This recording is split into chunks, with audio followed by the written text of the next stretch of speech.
안녕하십니까. 웨스트민스터 신앙고백 랜선 짤막 강좌 한 주간의 과정이 지났고요. 오늘부터 두 번째 주간의 내용들을 살펴보도록 하겠습니다. 두 번째 주간에 살펴볼 내용들, 우선 첫째로 제2조죠. 제2조의 웨스트민스터 신앙고백 제2조의 말미에 있는 문구, 즉 이 모든 성경은 하나님의 감동으로 된 것으로 신앙과 생활의 규칙이다. 즉, 이 모든 책들은 믿음과 생활의 규범이 되도록 하나님의 영감으로 주신 것이다. 라고 하는 이 문구에 관련한 요점을 정리해 보도록 하겠습니다. 자, 웨스트민스터 신앙고백 1장 2조의 두 번째 요점을 간략하게 정의하자면, 신앙과 생활의 규칙 혹은 표준은 하나님의 감동으로 된 성경이다. 이렇게 정리할 수 있겠죠. 즉, 성경은 하나님의 감동으로 기록된 것인 만큼 신앙과 생활에 있어 가장 중요한 규칙이자 표준이다. 이러한 요점인 것입니다. 자, 그러한 요점에 관련해서 24번째 질문을 보시면, 성경이 우리들의 신앙과 생활의 규칙인 근거는 무엇입니까? 그러니까 근거를 바탕으로 해서 성경이 우리들의 신앙과 생활에 정말로 규칙, 표준이구나, 이렇게 이해할 수 있어야 할 텐데요. 자, 그러한 근거가 무엇이겠는가? 그러한 질문이죠. 한번 답해 보시기를 바라겠고요. 자, 우리가 들고 있는 성경, 구약과 신약 해서 66권이죠. 이 66권으로 된 성경을 흔히 가리켜서 정경이라고 그러죠. 영어로는 캐논. 근데 이 캐논, 정경이라는 말이 의미하는 바가 바로 믿음과 삶에 있어서의 기준 혹은 잣대라는 의미입니다.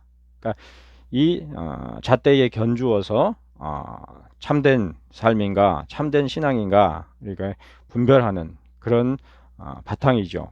그러니까 그러한 맥락 가운데서 과연 성경이 우리들의 신앙과 생활의 규칙인 근거가 무엇인지 한번 답변해 보시기를 바라겠습니다.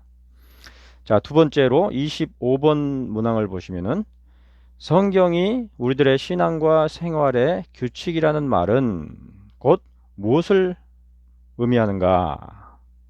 실제적으로 무엇을 의미하는가? 이렇게 묻고 있습니다. 이 역시 한번 답변해 보시기를 바라겠고요. 자, 이와 관련해서 우리가 한 가지 생각해 볼 것은, 우리가 성경이 필요한 것은 대부분 그렇게 생각하기가 쉽죠. 주일날 예배당에 갈 때만 성경이 필요하고, 일상적인 주중에 대부분의 삶을 살아가는 데 있어서는 성경이 그다지 중요하지 않은 그런 생활 가운데 있는 경우가 대부분이죠. 많은 신자들이 사실상 주일날 예배당에 가서야 성경을 펼쳐보고, 주중에 생활 가운데서는 거의 성경과 무관하다시피 동떨어진 그러한 생활을 하는 경우들을 많이 볼 수가 있는데요. 그러한 것이 올바른 것이겠는가, 생활 태도이겠는가? 그렇다면 성경은 우리의 신앙과 삶에 있어서 어떤 의미이겠는가? 이런 부분들을 한번 생각해 보시면은 25번의 물음에 대하여서 답할 수 있을 것입니다. 자, 설명을 보시면은요. 우리의 신앙 고백서에서는 신앙에 있어서 성경이 부수적인 자리가 아니라 절대적인 자리에 있습니다. 이렇게 언급하고 있습니다. 우리의 모든 신앙과 생활의 원리와 근거가 바로 성경에 있으며, 우리의 신앙 고백도 철저히 성경에 근거해서만 그 정당성을 주장할 수 있기 때문입니다. 그래서 웨스트민스터 신앙 고백이 1장에서 다루는 것이 바로 성경에 대한 내용으로 되어 있는 것이죠. 그러니까 성경을 근거로 해서, 성경을 바탕으로 해서만 모든 신앙 고백이랄지 우리의 삶의 원리랄지 그 모든 것들이 근거와 정당성을 찾을 수 있다, 이렇게 우리는 믿는 것이죠. 한마디로 우리들은 개인 신앙에 있어서뿐 아니라 더욱 공적인 신앙에 있어서 더욱 성경을 바탕으로 하는 신앙의 풍토가 절실히 요구되는 것이다. 이렇게 설명하고 있습니다. 안타깝게도 우리의 신앙 현실을 보면 이 점에 있어서 개인적으로는 성경을 중요시하지만 공적으로 정말로 성경을 중요시하는가? 그러니까 성경을 중요시한다는 것은 그저 성경을 귀하게 여기고 잘 이렇게 보관하고 이렇게 가볍게 여긴다. 뭐 그런 말이 아니라 성경의 내용을 따라서 실제적으로 적용하고 실천하는 그런 맥락이죠. 그러니까 한 개인 신자가 성경적인 신앙을 향유한다. 그 말은 그저 성경을 읽는다라는 정도가 아니라 성경을 읽고 성경에서 하나님께서 성경을 통해서 우리에게 명하시는 것들을 그대로 준행하고 또 그를 바탕으로 해서 믿음을 구축해가는 그런 삶과 생활이 그대로 연결되는 그런 맥락이겠죠. 마찬가지로 공적으로 성경이 바탕을 이룬다. 그 말은 공적인 신앙의 모든 요지들과 그 실천이 그러니까 교회적으로나 아니면은 뭐 치료회에서나 그런 어떤 신앙의 실천이 실제적으로 성경 말씀에 바탕을 두는 그런 맥락이라는 말이겠죠. 자, 그러나 우리 시대의 현실들을 보면 성경과는 동떨어진 것들이 너무도 많다 이렇게 언급하고 있습니다. 뭐 무수히 혹은 뭐 어느 정도 언급할 수 있을 텐데요. 따라서 우리들이 그러한 시대를 거스르고 개혁하는 방향 또한 성경이어야 마땅한 것이다. 즉 우리들의 모든 삶이 성경에 충실한 삶과 태도여야 마땅한 것입니다. 이렇게 설명하고 있습니다. 그러니까 웨스트민스터 신앙고백서에 바탕을 둔, 즉 성경에 근거하는 참된 신앙이라는 것은 바로 성경의 말씀을 따라서 살아가는 그러한 삶의 태도를 항상 지향하고 있는 것이죠. 그런 점에서 개혁해 간다 그랬을 때는 그 시대에 필요하고 요구되는 그러한 개혁의 내용이 무엇인가, 이러한 방향이라기보다는 성경을 통해서 하나님이 항구적으로 우리에게 제시하시고 요구하시는 그러한 신앙과 삶의 모습이 무엇인가, 그것에 견주어서 우리의 모습이 잘못된 부분, 부족한 부분이 있다고 한다면 그런 부분들을 보완하고 채워나가고 혹은 개혁하는 그런 맥락이라고 볼 수 있는 것이죠. 자, 그러한 이해를 바탕으로 웨스트민스터 신앙고백서 제1장 1절과 2절의 의미를 우리가 생각해 본다면, 자, 흔히 기원 후 1세기에 비로소 기독교가 시작된 것처럼 생각하기가 쉽지만 기독교는 기원 후 1세기가 아니라 이미 태초의 에덴 동산에서부터 시작된 종교라고 할 수 있으며, 그런 만큼 유일한 종교라는 것은 기독교 외에는 없습니다. 이렇게 언급하고 있습니다. 자, 이러한 단정적인 언급을 오늘날의 시대에서는 쉽게 받아들이기가 어려운 현실이죠. 용인되기가 오히려 곤란한 그런 언급이라고 할 수 있을 텐데요.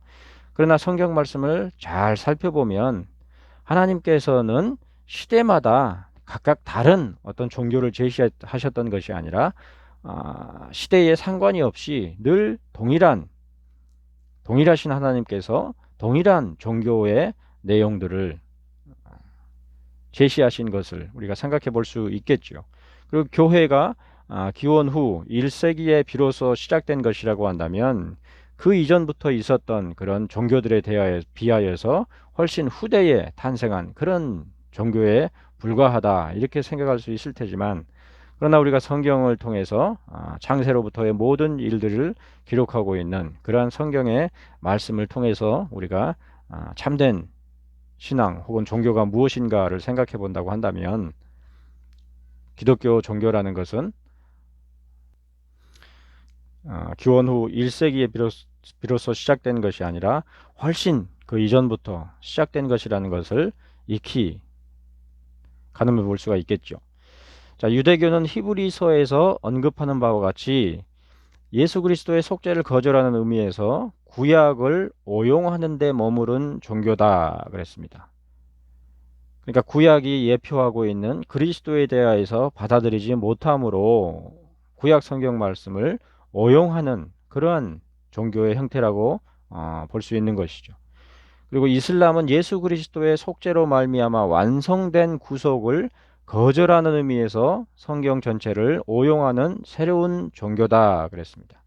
그러니까 유대교는 성경에 있어서의 그리스도와 관련한 신약의 내용들을 거절하는, 그러니까 성경 말씀 가운데서 신구약 66권의 성경 말씀 가운데서 신약을 제외한 그러한 종교라고 한다면, 이슬람은 그에 더하여서 꾸란이라는 것을 접목한 그러한 종교다 그 말이죠. 그런 종교들에 비해서 기독교는 창세에서부터 요한계시록까지의, 창세기에서부터 요한계시록까지의 성경 전체를 가로질러서 예수 그리스도 안에서 완성된 모든 구속의 은혜를 따르는 참된 종교다 그랬습니다.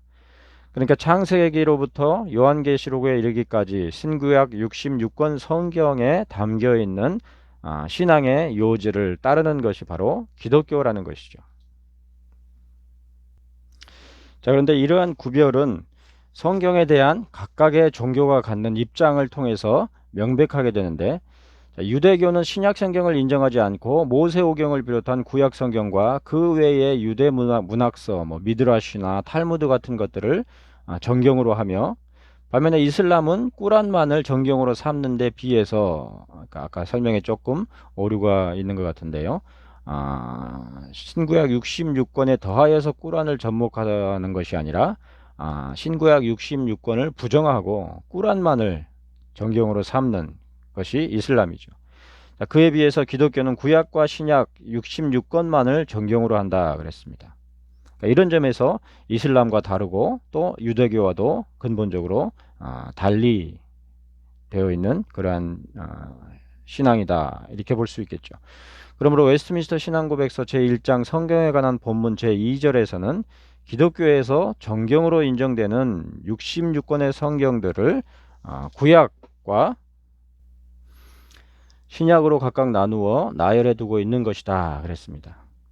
그리고 웨스트민스터 신앙고백서 1장 2절에서 언급하는 구약 목록은 쿰란 문서 등의 구약 사본들과 역본들을 근거로 하는 것으로서 이에 근거해서 유대교와 로마 카톨릭은 모두 정경적인 정당성을 가질 수가 없다 그랬습니다. 그러니까 유대교 경전에서는 신약 본문들 대부분이 빠져 있고, 또 로마 카톨릭 같은 경우에는 신구약 66권 외에 위경이나 그 외경이라고 하는 그러한 우리가 정경으로 포함시키지 않는 그러한 내용들을, 그러한 책들을 정경 안에 포함시키는 그런 점에서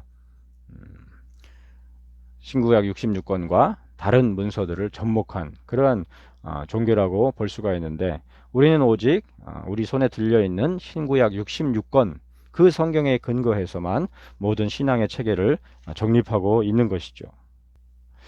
끝으로 웨스트민스터 신앙고백서 제1장 1절의 말미에서 이는 자기 백성에게 자기의 뜻을 드러내시는 하나님의 옛 방법이 지금은 그쳤기 때문이다 라는 문구가 있는 것을 볼 수가 있는데요.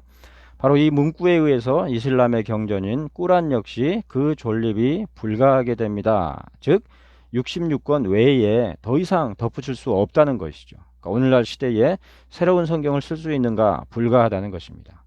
즉 기원 후 6세기에 무함마드가 받았다는 계시를 근거로 하는 꾸란은 자기 백성에게 자기 뜻을 드러내시는 하나님의 옛 방법, 즉 꿈이나 환상이나 어떤 비전, 이런 것들이 지금은 그쳤기 때문이다라는 문구에 근거해서 하나님의 말씀인 정경으로 인정할 수 없는 것이라는 점에서 그 존립 근거가 상실되는 것입니다. 자, 이처럼 바른 교리의 내용을 숙지하고 이해하는 것은 분명한 신앙의 근거와 틀을 가지도록 함으로써 참과 거짓에 대해서 분명한 위치와 입장을 가지도록 하여 흔들리지 않는 분명한 신앙의 입지에 서도록 하는 것이다. 이렇게 볼 수가 있는데요. 아울러서 장로교회가 갖고 있는 헌법이라는 교회의 법이죠. 그 헌법 책을 보시면은 공의 신앙고백서가 담겨져 있는 것을 볼 수 있는데, 문제는 그 신앙고백서가 우리의 교회 정치에 있어서 충분히 활용되지 못하는 그런 부분들이 있는데, 신앙고백서가 기본적으로 근거하는 것이 성경이라고 했죠. 그러니까 성경에 근거한 교회 정치가 무엇인지를 정립해 나가는 그런 맥락에서 장로교회의 헌법책이 정립되어 있는 것이다. 그런 부분들에 대해서도 우리가 한번 생각해 볼 수 있는 그러한 내용이겠습니다. 오늘 우리는 여기까지 진행하도록 하겠습니다. 감사합니다.